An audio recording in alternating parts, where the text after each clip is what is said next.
বন্ধু বাজিতে তোরা জানোস না এটা যমুনার মার্কেট, এটা আমার এরিয়া। তোর কত বড় সাহস তোরা এখানে এসেছি? বন্ধু রোজার মাসটা করলো রোজার অবস্থা কি? আরে হরে ভাই, রোজা টোজা আবার রাখতাম না, দিন একটা বালা দিন। রোজা না রাখলে কেমনে কি হয়? জালি বেটা, এই জায়গায় তো দিনকাল তো বালা না। আরে থাক, আল্লাহ ভরসা, সব ভালোই হবে। আই মামা ওই জায়গাটা দিয়ে একটু বই। ওকে।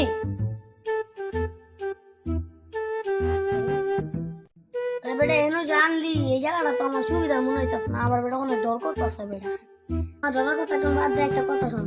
ওই যে আমরা একদিন মসজিদে গেলাম না, ওই যে জিলাপিটা খাইলাম, পুরান মামা আমাদের খেয়েছিল। তারপর আমি বাইরে বের হয়ে দেখি আমার 300 টাকা দামের স্টেপটা কে জানি মেরে দিয়েছে। কি রে মামা ওখানে?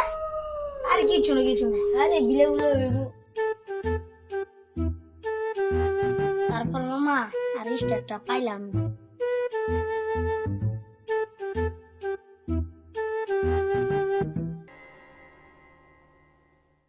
মামা পেটে কেটে জন্য হাত দিল।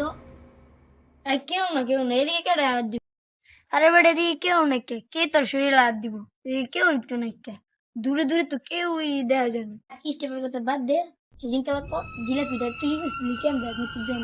ওটা তোর সর্বপ্রথম আমি গেছি আমার এক বন্ধু বাজিতে। হ্যাঁ, এটা কি হলো? আমার বন্ধু ওই যে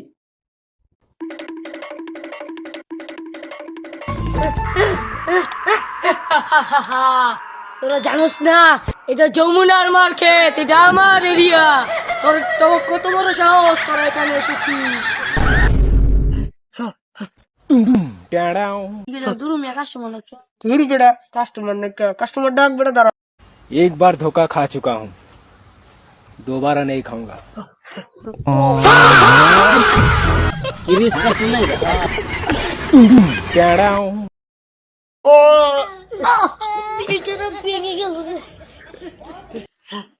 জোকার বাবা আমার বন্ধুকে তো শয়তান ধরে নিয়েছে। বেটা কি কস? আমার তো বড় সেটান কি এনে কেউ আছে? তুমি এই মেয়ে সকল মিয়া তোমার মিয়া মারবো মিয়া। সব শয়তান তো ধরা গেছে না, খালি যমুনার মার খাতে শয়তানটা ধরা হয় না। ওই শয়তানটা হলো 4 চোখ শয়তান, ওইটা অনেক শক্তিশালী শয়তান, কিন্তু আমি ধরতে পারবো, কিন্তু আমার 200 रुपये देना पड़ेगा। पास तो कितने पैसे नहीं है, आपको मैं 100 रुपया दूंगा। तू मुझे 10 रुपये देना, मैं कर दूंगा। अबे साले ठीक है बाबा। बेटे हमारा उधर हमारा मजा मांगा। चलो कहाँ है तुम्हारा भूत? उधर। এটা ছিল পার্ট 1। পার্ট 2 দেখার জন্য লাইক সাবস্ক্রাইব করে পাশে রাখবেন।